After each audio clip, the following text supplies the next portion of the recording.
Natif de la Côte d'Ivoire, M. Ferdinand Blika a suivi des études supérieures et formation de renforcement de capacités en Côte d'Ivoire, son pays natal, au Japon et à Singapour en coopération internationale, en psychologie, en santé publique et ingénieur d'affaires. Il est le fondateur de l'organisation internationale Afri-Japan et Africasia International. Il a su monter des entreprises, orienter les décideurs à réussir leur programme de gouvernement et d'investissement. Il s'est imposé en Asie et est conseiller de grands groupes industriels asiatiques et certaines personnalités. Il fait partie de la génération qui ne croit pas que la pauvreté est un héritage pour l'Africain et qu'un jour, l'Afrique donnera au lieu de toujours demander aux autres. Ayant décidé la promotion de TICAD sur son continent, il met à la portée de tous et des générations une intelligence imprimée, un livre.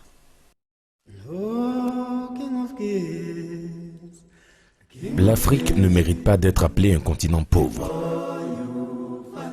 Il en est ainsi parce que nous, Africains, avons donné un contenu à cette pauvreté en accusant toujours les autres. Le temps est donc venu de sortir l'Afrique de cette précarité. Et pour que cela devienne une réalité, chacun d'entre nous doit être l'acteur là où il se trouve partout en Afrique. Les facteurs décrits dans ce livre aideront chaque Africain, chaque pays, chaque dirigeant à se donner de la dignité et à donner de la dignité à son pays et à son Afrique. L'heure est arrivée où il faut ôter aux générations montantes d'Afrique la mentalité de pauvreté héréditaire et de mendicité éternelle. Il ne sera pas facile de changer nos comportements anti-économiques acquis, et pourtant, il faudra les changer. C'est une nécessité. Dévaloriser la fonction politique, conditionner les jeunes Africains sur les choses économiques et le développement, emmener un pauvre à être une source de richesse générationnelle, donner de la vision de la grandeur, du succès et de la croissance aux jeunes Africains tout en leur rappelant que ceux qui ont réussi ailleurs ne sont pas plus intelligents qu'eux. L'auteur présente avant toute contribution des constats en nous invitant au chapitre 7 de découvrir nos propres faiblesses. Chapitre 11 de dévaloriser la fonction politique en Afrique. Et dit-il, on parle de retard lorsque vous empruntez la même voie avec quelqu'un et qu'il arrive avant vous. On parle de retard scolaire quand un élève qui devrait être dans une classe supérieure avec ceux de son âge n'y est pas arrivé et que les autres l'ont dépassé. On parle de retard en sport pour un club quand celui-ci n'a pas encore atteint un nombre de points lui permettant de rester dans la course. Ce club, dans ce cas, cherchera à tout prix à rattraper ce retard qu'il enregistre. Un jour, à une réunion de travail, un orateur japonais est arrivé à 5 minutes de retard. Il était furieux avec lui-même et s'en voulait. On parle donc de retard à une réunion de travail lorsque les autres y sont arrivés avant vous et vous y attendent. Je peux dire que le retard s'entend lorsque quitter un point A à un point B, on veut se rendre tous au point B qui est le point d'arrivée, et qu'un groupe est arrivé et l'autre pas encore. À cet effet, l'Afrique n'est pas du tout en retard, car elle ne s'est pas dirigée vers le point d'arrivée. Au moment où certaines nations prennent diverses routes pour arriver au développement, l'Afrique a pris une autre route qui n'est même pas la voie du sous-développement. Et il se termine les constats en parlant dans le chapitre 45. Ne parlez pas des choses de grandeur à celui qui a une vision limitée. La deuxième partie, composée de 14 chapitres, invite au changement de mentalité.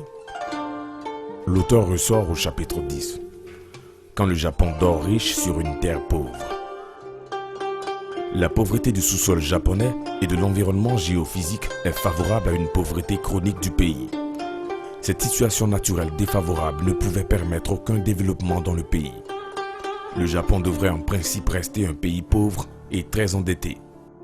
Mais comment les Japonais ont su surmonter tout cela pour transformer une pauvreté héréditaire naturelle en une richesse générationnelle? Les Japonais ne prennent pas leur temps à pleurer contre leurs ascendants qui les ont fait naître sur un lieu pauvre.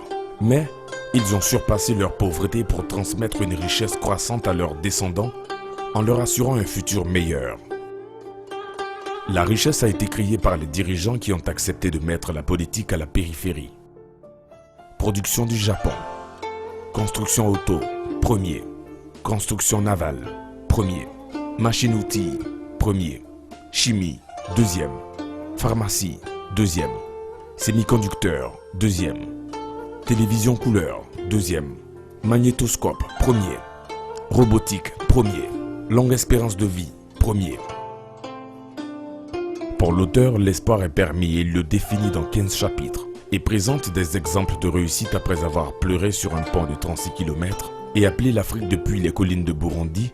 L'auteur permet aux Africains de croire à la définition d'un nouvel objectif en s'appropriant cette contribution un catalyseur pour les jours nouveaux pour l'Afrique. Et humblement il le dit, mon but, être faiseur de rois et non devenir roi.